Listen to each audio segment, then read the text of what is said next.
जो आज हम सीखेंगे पदबंध अर्थात फ्रेज। पदबंध सीखने से पहले शब्द और पद क्या होता है इसे जानना बहुत ही जरूरी है, क्योंकि बिना शब्द और पद का परिचय प्राप्त किए बिना हम पदबंध बिल्कुल नहीं सीख सकते हैं। सर्वप्रथम हम बात करते हैं शब्द कि शब्द होता क्या है, शब्द किसे कहते हैं। शब्द यह भाषा की एक स्वतंत्र और सार्थक इकाई होती है, अर्थात एक ध्वनि होती है। बस उस ध्वनि के समूह को ही हम शब्द कहते हैं।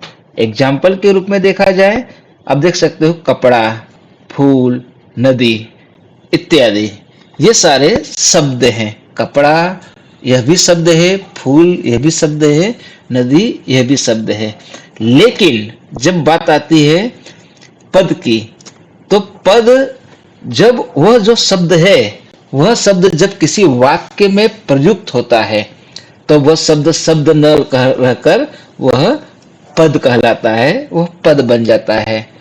एग्जाम्पल के रूप में इससे पहले हमने सीखा था शब्द जो कि कपड़ा एक शब्द है, लेकिन कपड़े को ही जब एक वाक्य के रूप में प्रयोग किया जाए तो कपड़ा गंदा है, तो ये जो कपड़ा यह शब्द न रह करके पद बन जाता है। तो इस प्रकार से हमने देखा कि इस वाक्य में कपड़ा, गंदा ये दोनों शब्द न रह करके पद बन गए हैं। फूल सुंदर है, फूल सुंदर है, हम देख सकते हैं कि फूल यह एक शब्द न रह करके पद बन गया है, सुंदर यह भी एक पद बन गया है। ठीक उसी प्रकार से नदी तेज बहती है, ये सारे जो शब्द हैं, शब्द मिल करके वाक्य में जब प्रयुक्त होते हैं तब ये शब्द शब्द न रह करके पद कहलाते हैं। तो आशा करता हूं मैं कि आपने शब्द किसे कहते हैं और पद किसे कहते हैं इसे अच्छी तरह से समझ लिया होगा। अब हम अपने मूल टॉपिक पर आते हैं, पदबंध के पदबंध कहते किसे हैं।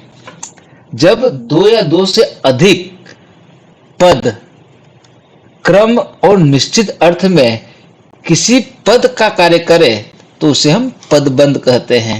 इसे सरल शब्दों में यदि कहा जाए तो कई सारे पद मिल करके वाक्य के अंशों में जब समाविष्ट हो जाते हैं, अर्थात एक ही पद का काम करते हैं, तो वे सारे पद पदबंध कहलाते हैं। पदबंध से संबंधित महत्वपूर्ण कुछ बातें हैं, आइए हम उसे सीख लेते हैं। इसके पश्चात ही पदबंध की पहचान कैसे की जाती है वह हम सीखते हैं। पदबंध एक वाक्यांश मीन्स वाक्य का एक अंश होता है, न कि पूरा वाक्य। जब कोई वाक्य हम लिखते हैं तो उस वाक्य में जो अलग अलग जो पद होते हैं वे पद वाक्यों में प्रयुक्त होते हैं, उसे हम वाक्यांश कहते हैं। और पूरे सेंटेंस को हम पदबंध नहीं कह सकते हैं। पदबंध में एक से अधिक पदों का समावेश होता है, जिसके कारण उसे हम पदबंध कहते हैं। और प्रत्येक पदबंध में देखा जाए तो एक मुख्य पद होता है और उसी पर आश्रित कुछ अन्य पद होते हैं, और उस पद को हम आश्रित पद भी कहते हैं। उदाहरण के रूप में बगीचे में रंग बिरंगे फूल सुंदर खिल रहे हैं, अर्थात कि बगीचे में रंग बिरंगे सुंदर फूल खिल रहे हैं।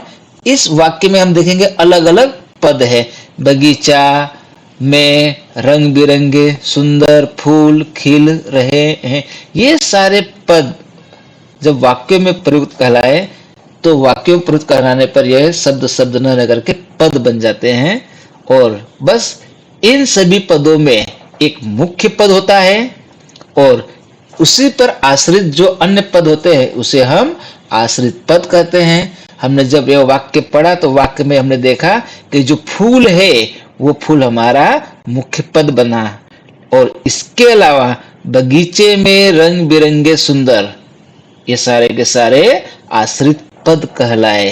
तो इस प्रकार से हमने एक चीज जाना कि पदबंध का निर्माण मुख्य पद के आधार पर ही होता है। हम कब निश्चित कर सकते हैं कि यह पदबंध है? उस पदबंध में पूरे सेंटेंस में यदि देखा जाए, पूरे वाक्य में, तो एक मुख्य वाक्य होता है और उसी पर आश्रित जो अन्य वाक्य होते हैं या अन्य पद होते हैं, वे सारे पद एक दूसरे से बंधे हुए हैं, इसलिए यह पदबंध कहलाए। उदाहरण के रूप में एक बार हम डिटेल में समझने की कोशिश करते हैं। सबसे तेज दौड़ने वाला घोड़ा जीत गया। अब आप देख सकते हो कि जहां अंडरलाइन किया गया है, इन अंडरलाइन में 1 2 3 4 5 5 वाक्य हैं, लेकिन इन पांचों वाक्यों में से जो मुख्य वाक्य है या मुख्य पद है, वह मुख्य पद है घोड़ा। अब ये जो घोड़ा है वह संज्ञा का कार्य करता है, लेकिन इससे संबंधित सबसे तेज दौड़ने वाला घोड़ा, ये सब इतने सारे जो पद हैं इस घोड़े के साथ बंधे हुए हैं, अर्थात इस संज्ञा के साथ बंधे हुए हैं, इसलिए यह पदबंध कहलाए। रमेश अत्यंत सुशील और परिश्रमी है। इस वाक्य में देखा जाए तो सुशील और परिश्रमी व्यक्ति है। यह विशेषता बता रहा है, विशेषण शब्द है, लेकिन इसके साथ अत्यंत सुशील और ये सारे जो वाक्य हैं, ये सारे जो पद हैं, ये पद परिश्रमी मुख्य वाक्य के साथ जुड़े हुए उस पर आश्रित है, इसलिए आश्रित वाक्य कहलाए, आश्रित पद कहलाए। तो ये पद इसके साथ बंधे हुए हैं, इसलिए यह पदबंध कहलाते हैं। झरना बहता चला जा रहा है। अब झरना बहता चला जा रहा है, हमने देखा कि इस वाक्य में जो क्रिया हो रही है वह क्रिया हो रही है जाने की, लेकिन किस प्रकार से जाने की? बहते हुए चले जाने की। तो यहाँ पे जो जा रहा है, ये जो पद है, इस पद पर जो आश्रित वाक्य पद है वह है बहता चला। तो यह आपका पदबंध कहलाया, क्योंकि ये सारे के सारे क्रिया का काम कर रहे हैं।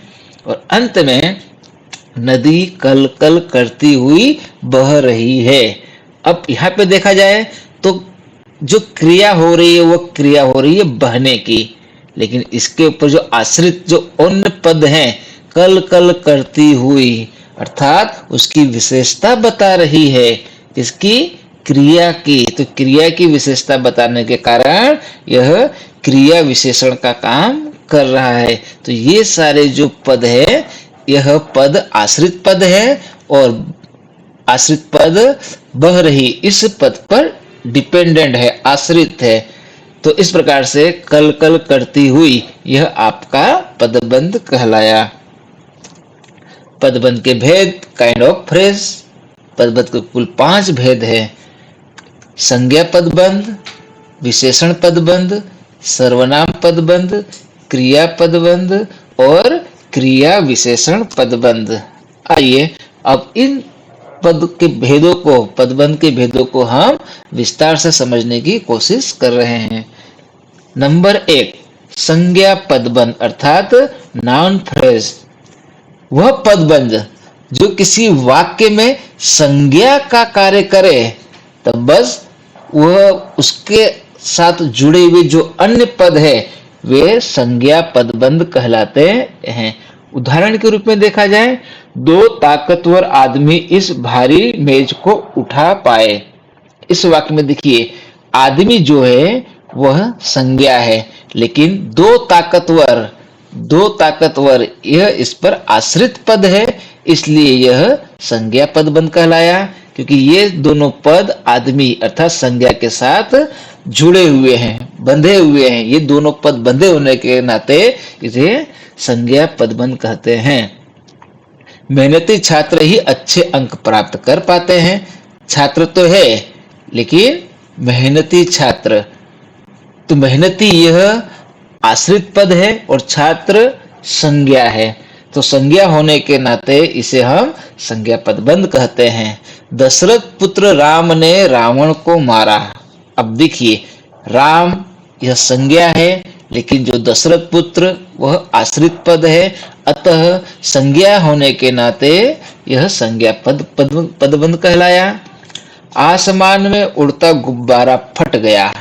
गुब्बारा यह भी संज्ञा है, जातिवाचक संज्ञा है, और इस पर आश्रित जो पद है आसमान में उड़ता, ये सारे के सारे जो पद हैं इस पर आश्रित पद है, अतः यह संज्ञा पदबंध कहलाया। और अंत में 4 ताकतवर मजदूर इस भारी बोझ को उठा पाए।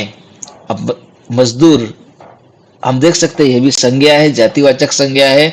तो चार ताकतवर मजदूर की बात की गई है। तो यह पूरे के पूरे पद इस पर आश्रित है, इसके साथ बंधे हुए हैं, इसलिए यह संज्ञा पदबंध कहलाए। नंबर सेकेंड, विशेषण पदबंध अर्थात ऑब्जेक्टिव फ्रेज। अब विशेषण पदबंध, विशेषण शब्द से स्पष्ट हो रहा है कि विशेषता बताना। तो वह पदबंध जो संज्ञा अथवा सर्वनाम की विशेषता बताते हुए वाक्य में विशेषण का कार्य करता है, उसे हम विशेषण पदबंध कहते हैं। एग्जाम्पल के रूप में देखा जाए कि मेरा छोटा भाई, माफ कीजिएगा, कि मेरा छोटा बेटा कल आ रहा है। तो मेरा छोटा बेटा कल आ रहा है, इस वाक्य पे देखिए संज्ञा और सर्वनाम कौन है? बेटा, और इस पे आश्रित वाक्य है मेरा छोटा। तो इस बेटे की विशेषता बताई गई है, बेटा कैसा है? छोटा है, इसलिए मेरा छोटा बेटा कल आ रहा है विशेषण पदबंध कहलाया। पास के मकान में रहने वाली औरत मेरी परिचित है।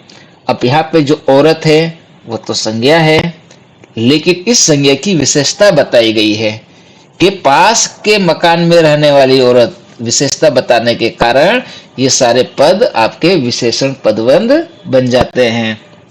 मैंने एक नई कार खरीदी। कार, यह भी संज्ञा है, लेकिन उसकी विशेषता बता रही है कार कैसी है? नई। तो नई कार है, उसकी विशेषता बताने के कारण ये इस पर आश्रित वाक्य है। ये सारे जो पद है, ये सारे पद पदबंध बन गए। लंका का राजा रावण बहुत विद्वान था। अब देखिए रावण, यह भी संज्ञा है, लेकिन इसकी विशेषता बताने के लिए लंका का राजा, ये सारे जो पद हैं इसके साथ जुड़े हुए हैं, बंधे हुए हैं। तो ये सारे पद बंधे होने के नाते और इसकी विशेषता बताने के कारण इसे विशेषण पदबंध कहा गया। और अंत में भाग्य का मारा मैं कहाँ आ पहुंचा। मैं, यह सर्वनाम है और इसकी विशेषता बताई गई मैं हूं कैसा, तो मैं भाग्य का मारा, और भाग्य का मारा ये इस पर आश्रित पद है, अतः यह विशेषण पदबंध कहलाया। सर्वनाम पदबंध अर्थात प्रोनाउन फ्रेज। सर्वनाम वह पदबंध जो वाक्य में सर्वनाम का कार्य करे, उसे हम सर्वनाम पदबंध कहते हैं। उदाहरण के रूप में देखा जाए, बहुत बिलने वाले तुम आज चुप क्यों हो, अर्थात बहुत बोलने वाले तुम आज चुप क्यों हो। अब देखिए जो तुम है यह सर्वनाम है, और इस सर्वनाम के साथ बहुत बोलने वाले ये जो पद है यह सर्वनाम पद बंद कहलाया। मेरे रिश्तेदारों में से कोई समय पर नहीं पहुंचा। अब कोई, ये भी सर्वनाम है। अब इस पर जो जितने भी आश्रित पद है, मेरे रिश्तेदारों में से, ये सारे आश्रित पद है, इसलिए यह सर्वनाम पद बंद कहलाया। चोट खाए तुम भला क्या खेलोगे। तो तुम, यह भी एक सर्वनाम है, शब्द है, और चोट खाए ये इस पर आश्रित पद बंद है, पद बंधे हुए, इसलिए यह सर्वनाम पद बंद। मेरे रिश्तेदारों में से कोई समय पर नहीं पहुंचा। कोई, देख सकते हो कि यह भी एक सर्वनामिक शब्द है, लेकिन मेरे रिश्तेदारों में से इस ये सारे के सारे पद इसके साथ बंधे हुए हैं, अतः यह सर्वनाम पदबंध बनता है। लगन से काम करने वाला मैं असफल नहीं हो सकता। मैं, यह सर्वनाम है, लगन से काम करने वाला, ये जितने पद है ये सारे के सारे पद इस सर्वनाम के साथ आश्रित हैं, डिपेंडेंट है, इसके साथ बंधे हुए हैं, अतः इन्हें सर्वनाम पदबंध कहा गया। क्रिया पदबंध, वर्ब फ्रेज। अब देखिए वाक्य में क्रिया की बात कही गई है कि वह पदबंध जो अनेक क्रिया पदों से मिलकर बना हो, उसे हम क्रिया पदबंध कहते हैं। दूसरे अन्य शब्दों में हम कह सकते हैं कि जब कई सारे पद मिलकर जब क्रिया का कार्य करते हैं तो वे सारे के सारे पद क्रिया पदबंध कहलाते हैं। उदाहरण स्वरूप, बच्चे मैदान में दौड़ रहे हैं। अब इस वाक्य में आप देख सकते हो कि दौड़ने की क्रिया हो रही है, अतः यह क्रिया पदबंध कहलाया। दादी हर रात हमें नई नई कहानियां सुनाती रहती है। अब यहाँ पे कहानियां सुनाती रहती है, तो ये पूरा की पूरा जो पदबंध हमारा क्रिया पदबंध बन जाता है। गायक अपना पसंदीदा गीत गा रहा है। अब आप देख सकते हो कि यहाँ पे जो क्रिया हो रही है गाने की, तो गा रहा है, यह हमारा क्रिया पदबंध कहलाया। बच्चे मैदान में फुटबॉल खेल रहे हैं। स्पष्ट पता चल रहा है कि यहाँ जो क्रिया हो रही है खेलने की, तो ये सारे के सारे पद हमारे क्रिया पदबंध कहलाए।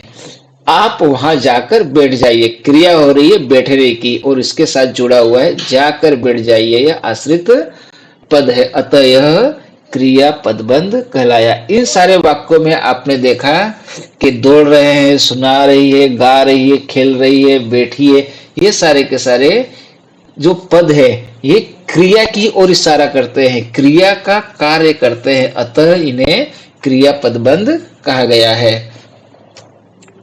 क्रिया विशेषण पदबंध, अंत में नंबर 5 क्रिया विशेषण पदबंध अर्थात एडवर्ब फ्रेज। वाक्य में जो क्रियापद की विशेषता बताने वाले हो वे क्रिया विशेषण पदबंध कहलाते हैं। क्रिया तो हो रही हो लेकिन उस क्रिया की विशेषता बताने वाले पद को ही हम क्रिया विशेषण पदबंध कहते हैं। आज गाड़ी बहुत जल्दी आ गई। क्रिया हो रही है आने की, लेकिन उसकी विशेषता बताएगी किस प्रकार से, बहुत जल्दी, तो बहुत जल्दी ये हमारा क्रिया विशेषण पदबंध बन गया। पक्षी पिंजरे के अंदर बैठा है। क्रिया हो रही है बैठने की और इसके साथ में पिंजरे के अंदर, इसकी विशेषता बताई गई है, स्थानवाचक क्रिया विशेषण, अतः यह हमारा पक्षी पिंजरे के अंदर बैठा है, पिंजरे के अंदर, ये हमारा क्रिया विशेषण पदबंध बनता है।